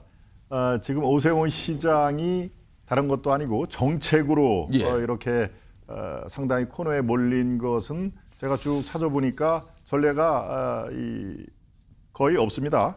사실은 무상급식 파동 이게 2011년 8월이니까 지금부터 14년 전이죠. 예, 그것을 제외하면은 또 가장 그 근간의 어떤 올림픽 유치 그것은 물론 국내의 어떤 전라북도를 중심으로 한 각 지방 분권 차원에서 그렇게 유치가 됐다. 요거 두 개 외에는 저렇게 토지거래 허가제와 같은 정책으로 잘못됐다. 그래서 사과를 한 거는 전례를 찾기가 매우 어렵습니다. 그런데 왜 지금 이게 파장이 커지고 있느냐라는 우리 대한민국 국민들의 심기를 건드리는 게 3대 요인이 있다고 합니다. 그중에 하나가 군대 문제죠. 또 하나가 입시 문제입니다. 군대 입시 말고 또 뭐가 있습니까? 바로 부동산 관련된 세 가지 요인이 대한민국 우리 국민들이 상당히 불편해하는 그리고 불쾌해하는 그런 3대 요인이라고 꼽습니다. 그런 의미에서 파장이 커지고 있는 것이고요. 지금 대선 국면에서 조금 전에 이 한동훈 대표 그다음에 또 대구시장 이렇게 얘기를 해서 약간의 결이 다른 것은 글쎄요 어떻게 봐야 될까요? 이게 감싸고 될 일은 아니다라는 그런 아마 측면이 작용이 됐을 것입니다. 왜 부동산 문제이기 때문에 그렇게 뭐 오세훈 시장 괜찮다 잘했다라고 하는 그런 사안이 아니기 때문에 저렇게 잠룡들의 어떤 사안이 날이 꽂혀 있다, 가치가 돋쳐 있다라는 것으로 파악을 할 것이고요. 짧게 제가 아까 못 드린 명태균 관련해서 오늘 굉장히 중요한 그 사안이 벌어졌습니다. 지금까지 명태균 쪽에서는 명태균, 오세훈, 돈을 준 김한정 3자가 회동을 한 적이 있다. 어디서? 그 당시에 오세훈 시장의 지역구인 광진구의 한 중국 음식점에서 3자 회동을 한 적이 있다. 이렇게 얘기를 했습니다. 그걸 지속적으로 얘기를 했는데 오늘 어땠습니까? 3자 회동을 한 적 없다. 그건 우리 쪽에서 얘기를 한 게 아니라 언론이 잘못 쓴 것이다. 그렇게 얘기를 했죠. 굉장히 중요한 사안입니다. 그럼 지금까지 벌써 그 얘기가 나온 지 한 달이 넘는 동안에 명태균과 그 변호인은 아무 소리도 안 했거든요. 즉 묵시적인 동의를 했다는 얘기인데 오늘 그렇지 않다고 공지를 한 것입니다. 그러니까 명태균 이른바 사태가 끝에 가서는 제2의 생태탕 페라 땡땡 여러분 기억하실 겁니다. 그 정도로 귀결이 될 것이다라고 저는 전망을 하고 있습니다. 자, 악반 얘기까지 해주셨어요. 그러니까 오늘 압수수색 상황 그리고 명태균 의혹과 관련된 어떤 설명 여기에 사실 겹친 게 이 토지거래 허가구역을 앞서서는 강남의 일부 지역에 해제했다가 한 달여 만에 다시 지정한 그래서 여러 가지 지적을 받고 본인도 송구하다고 입장까지 냈거든요. 근데 아까 보면 한동훈 전 대표는 비판적 입장이에요. 지금 고통받고 있거든요. 이것 때문에. 그런데 아까도 잠깐 봤지만 홍준표 대구시장은 좀 달라요. 이런 입장 나왔어요. 여기 보면은요. 뭐 이재명처럼 어쩌고 쭉 하다가 뒷부분 보세요. 오 시장 잘못도 아닙니다. 오세훈 시장 힘내세요. 이 또한 지나가리다. 오세훈 시장 파이팅! 힘내세요. 오.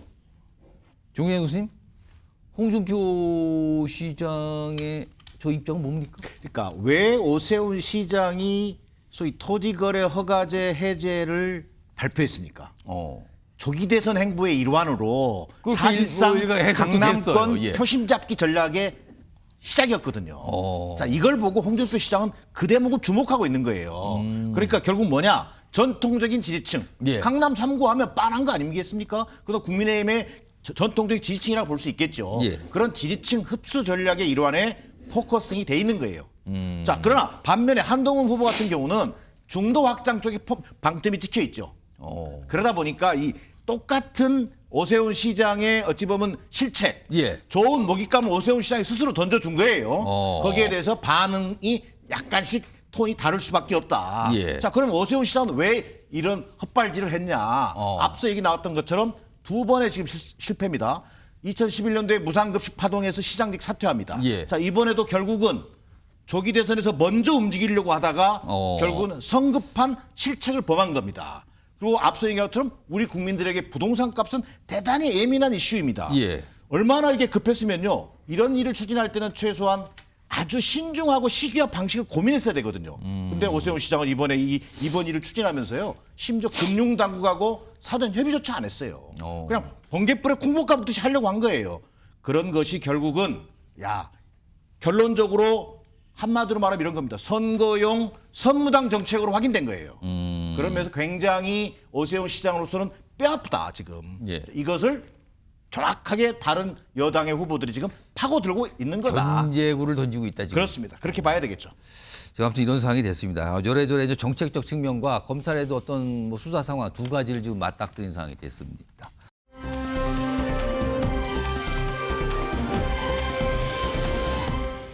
이런 가운데 홍준표 대구시장이 아까 보면 오세훈 시장을 뭐 힘내세요, 파이팅!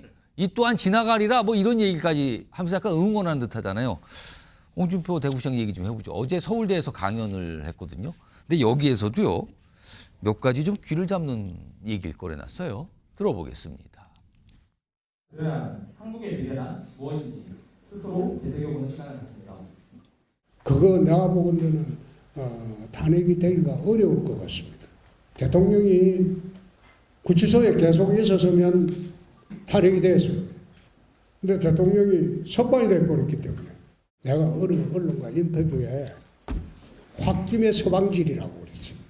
홧김에 서방질했다. 야당은 저래 힘들게 하고 한동훈이는 밑에서 자꾸 깐족대고 그러니까 대통령 입장으로서는 얼마나 속이 타겠어요. 계엄 얘기를 하면서 홧김에 소방지라는 그런 옛날부터 나왔던 그런 표현을 썼어요. 지금 어떻게 들으셨어요? 김동원 글쎄요. 홍준표 시장다운 표현입니다. 좀 거칠지만 그 안에 이 가시가 숨어 있는 그러니까 많은 분들이 기억에 쏙 할 정도의 아주 홍준표 시장다운 그런 그 표현을 했다는 그런 생각이 드는데요. 글쎄요. 홧김에 소방질 뭐 좋은 표현은 아닙니다. 시정에서 소주 한 잔 먹고 우리가 이렇게 편하게 얘기할 때 등장할 만한 그런 내용인데요. 홧김이란 뭡니까? 국정을 운영을 하는 총책임자 대통령으로서 국정하기가 얼마나 힘드냐. 그 얘기는 뭐 우리 시청자 여러분 잘 아실 겁니다. 이 민주당 거대 야당 이 범야권 포함하면 192석, 300석 중에서 192석을 야권이 차지한 상황에서 탄핵, 특검뿐만이 아니라 이 국정에 필요한 법안은 죄다 실패를 하게끔 만드는 거대 야당의 횡포를 바로 이제 홧김이라고 얘기를 한 것이고요. 글쎄요, 서방질은 제가 굳이 표현을 안 해도 아마 우리 시청자 여러분이 잘 아실 겁니다. 그래서 저 홍준표 시장이 서울대에서 토크장에서 얘기를 한 것은 결국은 뭐 한동훈 그 전 대표를 살짝 꺼냈지만 결국에는 민주당의 화살이 꽂히는 그런 그 일거양득 두 가지 포석으로 얘기를 한 것 같다. 저는 그렇게 보고 있습니다. 일단 저런 발언에서 굉장히 좀 주목을 받았어요. 저런 표현도 학생들 앞에 썼군요. 이렇게 많은 분들이 얘기하시는데 다음 준비된 거는 지금 여당 내에 여당 소속의 지방자치단체장 그중에서도 시도지사들 꽤 되거든요. 많은 분들이 계신데 그분들 중에서 일부는 최근에 이 탄핵 반대 집회에 좀 참석하는 모습이 나타났어요. 화면을 정리해 보죠. 여기 보시면 탄핵 반대, 반탄 집회 참석 여부가 좀 갈려요. 여기 보시면 참석하신 분들이 대표적으로 보시면 이철우 경북지사, 그리고 이장우 대전시장, 그리고 김태흠 충남지사. 그렇죠. 탄핵 집회 참석하는 모습이 보였어요. 저렇게 앉아있고 뭐 여러 가지 연설. 세 명이 대표적입니다. 참석하는 여당 소속의 광역단체장. 근데요. 홍준표 대구시장 앞서 서울대에서 탄핵 안 될 것으로 생각한다는데 참석을 안 해요. 그리고 오세훈 시장이나 유정복 인천시장도 이런 집회는 참석을 안 합니다. 정기남 교수님, 이런 차이는 왜 나타나는 걸까요? 글쎄요. 무자르듯이 딱 이렇게 나눌 수는 없겠습니다. 뭐 자치단체장 정도 하면은 본인의 정치적 소신에 따라서 뭐 반탄 집회에 참석하기도 하고 또 거리를 두는 정치도도 있겠습니다만 궁극적으로는 이번 조기 대선의 출마 의지에 얼마나 강한 의지를 가지고 있느냐. 저는 여기에 달려 있다고 보여집니다. 그래요? 탄핵 찬성이라든가 탄핵 반대했을 때 본인의 정치적 입지가 대단히 자칫 잘못하면 제약되는 결과가 될 수 있거든요. 그렇기 때문에 홍준표 시장 같은 경우도 계엄에 대해서는 반대하지만 또 탄핵에 대해서는 계엄에 대해서는 반대했지만 탄핵에 대해서는 또 해서는 안 된다는 입장이거든요. 그렇습니다. 그런 자기 정치 입장을 유지하면서도 일정하게 조기 대선이 펼쳐졌을 때 국민을 상대로 본인이 선거운동을 하려면 일정한 거리를 두고 있어야 한단 말이에요. 그러니까 계엄에 대해서는 문제가 있다라고 제기하지만 또 탄핵은 그건 아니다. 그렇습니다. 유전복 인천시장도 마찬가지죠. 자, 오세훈 시장 같은 경우도 마찬가지입니다. 가장 앞선 후보군에 들어가 있습니다. 그러다 보니까 처음에는 찬탄 후보로 분류됐어요. 그런데 요즘에 또 탄핵 기류가 이상하거든요. 그러니까 또 약간은 나는 원래 찬탄파가 아닙니다 하고 거리를 둡니다. 결국은 목적이 어디에 있느냐. 소위 이른바 조기 대선의 뜻을 두고 움직이고 있는 주자냐 아니냐에 따라서 하나 갈라지는 지점이 있고요. 두 번째는 또 정치적 소신도 관련이 있죠. 여당의 단체장 같은 경우는 또 내년에 지방선거가 있습니다. 뭔가 본인을 알려야 돼요. 존재감을 보여줘야 됩니다. 그래서 이미지를 그런 존재감을 보여주기 위해서 나름대로 그런 반탄 집회에 참석해서 전통적인 지지층을 상대로 본인을 이미지업시키고 제고시키는 그런 전략으로 임하고 있다. 이렇게 뭐 분석할 수 있겠습니다. 김동원 대변인 보시기에 특히 이 반탄 집회에 참석하시는 이철우 경북지사나 뭐 김태훈 충남지사, 글쎄요, 지방자치단체로 저런데 자칫 잘못하면 여러 가지 또 논란을 휘말릴 수도 있거든요. 그런데 참석을 적극적으로 한 거예요. 이건 좀 어떻게 보십니까? 지금 말씀해 주신 거에 저는 그 상당 부분 공감을 합니다. 그리고 지금 오세훈 시장, 또 홍대구시장, 인천시장, 유정복 시장 같은 경우에는 직간접적으로 대선에 대해서 상당히 강한 의혹을 비치고 있죠. 그런 상황에서 저분들이 왜 반탄 집회에 이렇게 거리를 두느냐 하면 사전선거운동이라는 게 있습니다. 그거에 대해서 또 우리 사전선거운동이 마치 허위사실 유포 때처럼 상당히 이 규정이 뚜렷하지가 않습니다. 즉 우리 이제 여의도에서는 걸면 거는 그런 게 사전선거운동이다. 그렇기 때문에 특히 이철우 그 경북지사가 대구 동대구역에서의 어떤 그 한 달 전인가요? 대규모 집회 때 참석은 했으되 연단까지 올라가 가지고 어떻습니까? 얘기를 안 했습니다. 대신 애국가를 불렀죠. 오히려 애국가를 불러서 더 한 게 다 그 이유가 있습니다. 마치 마이크를 잡고 이 연설을 한다 그럴 경우는 사전선거 운동에 저촉이 될 수도 있다는 것을 생각을 한 것이죠. 그래서 애국가를 부르는 것이고요. 똑같은 동대구의 역에서도 바로 홍 대구시장은 참석을 안 한 이유도 바로 그거라고 후일로 이렇게 전해주고 있습니다. 그렇군요. 약간 두 분이 그 의미에 대해서 조금 짚어주셨어요. 약간 차이점이 보이긴 했습니다. 다음 주제는 영상으로 좀 바로 가보겠는데요. 민주당이 최상목 대통령 권한대행에 대해서 탄핵 카드를 꺼내 들었습니다. 탄핵 소추입니다. 우선 어제 그리고 오늘 설명이 좀 나왔어요. 들어보시죠.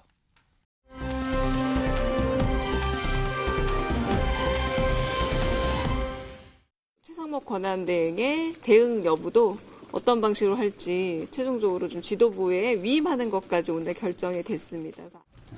최상목 권한대행 헌법 위배 사항이 계속되고 있어서 이것은 더 이상 묵과할 수 없다.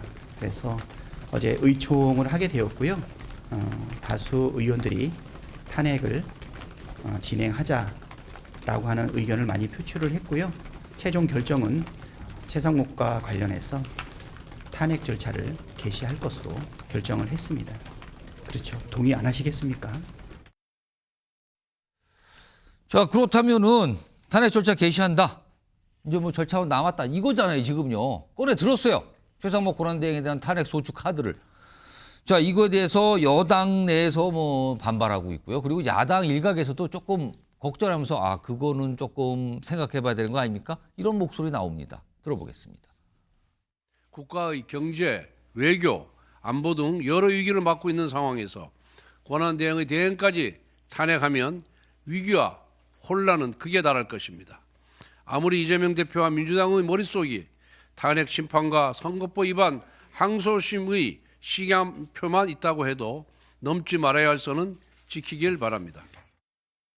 이게 명백한 그 탄핵 사유가 된다고 보지만 이게 뭐 민주당이 유리할 것도 없고 또 새롭게 이주 부총리가 권한대행을 맡아야 되는데 지금 경제가 심각하는데 그건 경제 전문가는 아니지 않습니까? 이런 거에 대한 우려가 있기 때문에 좀 유보해두고 있는 게 좋지 않겠나. 그리고 그렇게 좋다고 생각합니다. 네.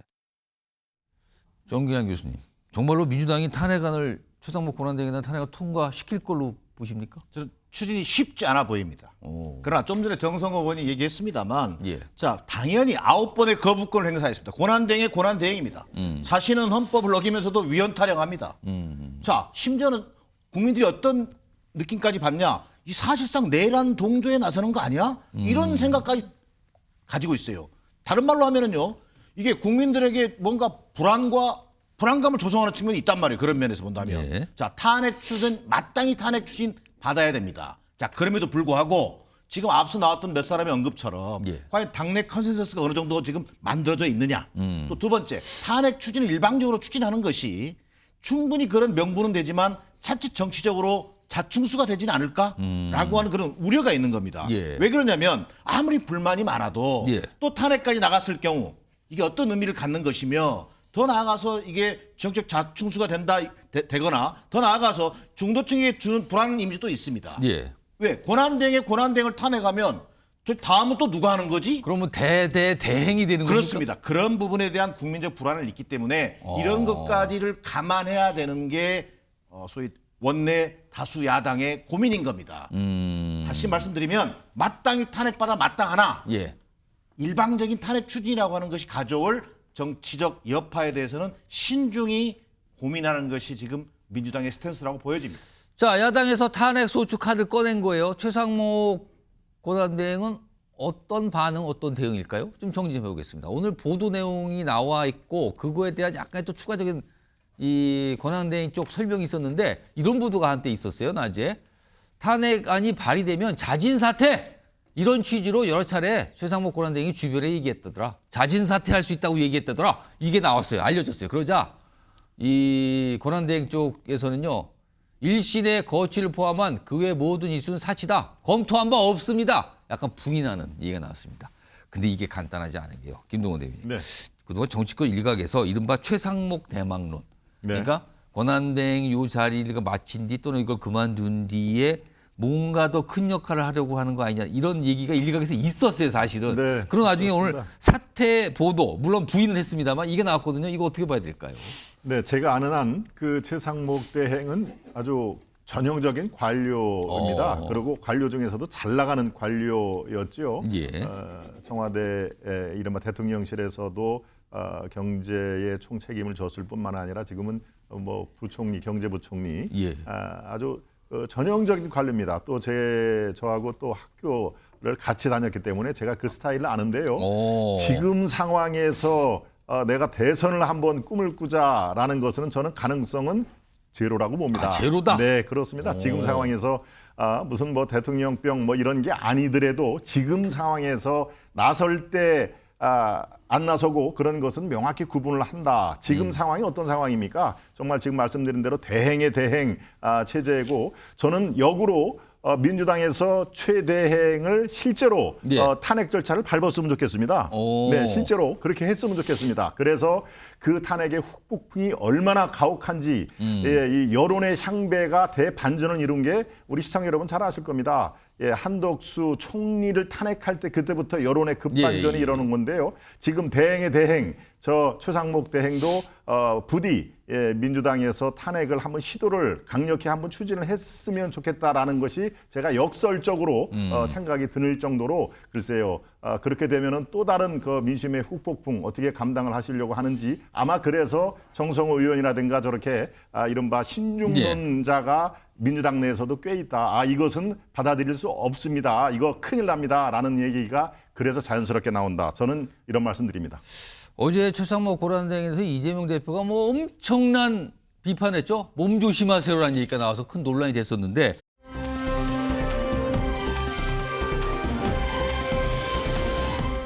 오늘 이재명 민주당 대표가 삼성 이재용 회장을 만났습니다. 이거 굉장히 또 많은 분들이 얘기하고 계시는 장면인데 일단 확인해 보겠습니다.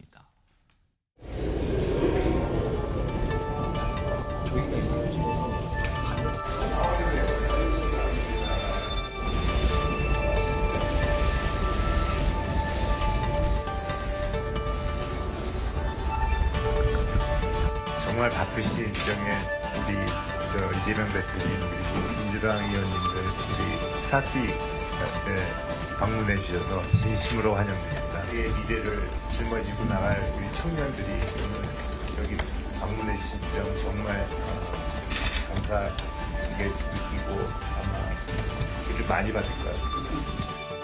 기업이 잘 돼야 나라가 잘 되고 삼성이 잘 살아야 삼성에 투자한 사람들도 잘 삽니다. 기회를 찾는 그 새로운 길을 또 삼성에서 영향을 쏟아서 열어주고 계신 점에 대해서 다시 한번 깊이 감사드립니다.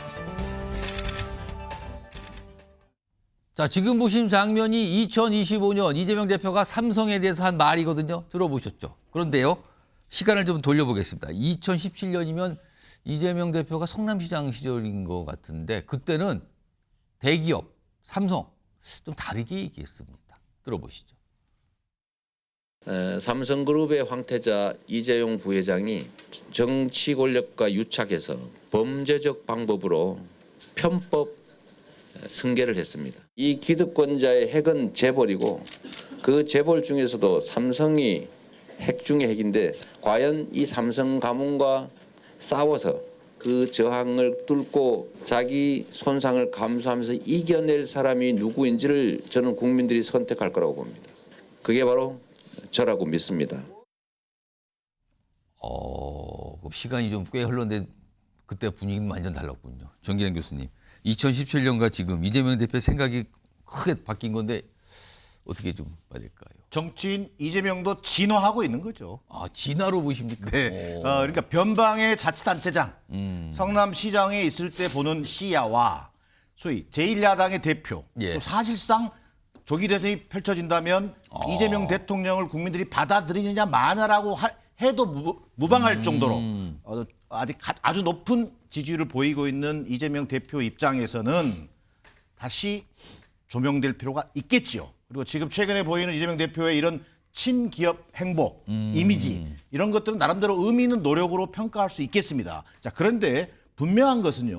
뭐 오늘 또 이재용 회장과 만나고 했습니다만 정작 중요한 것은 기업인들을 만나고 사진을 찍는 게 중요한 게 아니라 기업 현장의 목소리를 경청하는 모습이라고 보여집니다.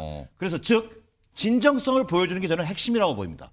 정치인은 그래서 입으로 얘기하는 게 아니라 발을 보여줘야 된다라는 얘기가 있지 않겠습니까? 결국은 기업의 가려운 곳을 긁어주는 실천 하나하나를 보여주는 것이 과제다 이렇게 보여집니다.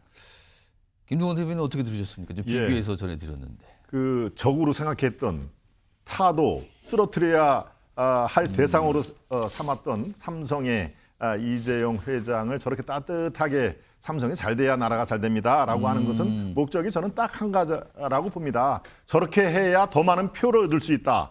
특히 시장 경제를 중시하는 중도층 그리고 일부의 보수표를 더 끌어올 수 있다라고 딱 생각을 한 것이죠. 그러니까 그 당시에 이른바 7년 전에는 타도해야 될, 해체해야 될 그럴 그 삼성으로 봅니다만 지금은 마치 우군인 척하는 그런 것들을 글쎄요 우리 국민들은 아마 다 잘 알 겁니다. 왜 저렇게 하는지, 왜 우크릭을 하는지, 예. 자꾸 경제 또 성장 얘기를 꺼내는지 본인이 대통령 되기 위해서는 저렇게 해야 된다라는 판단이 섰던 것이죠. 알겠습니다. 두 분이 똑같은 내용을 말씀하셨는데 약간의 논평의 방향은 달랐어요. 지금요.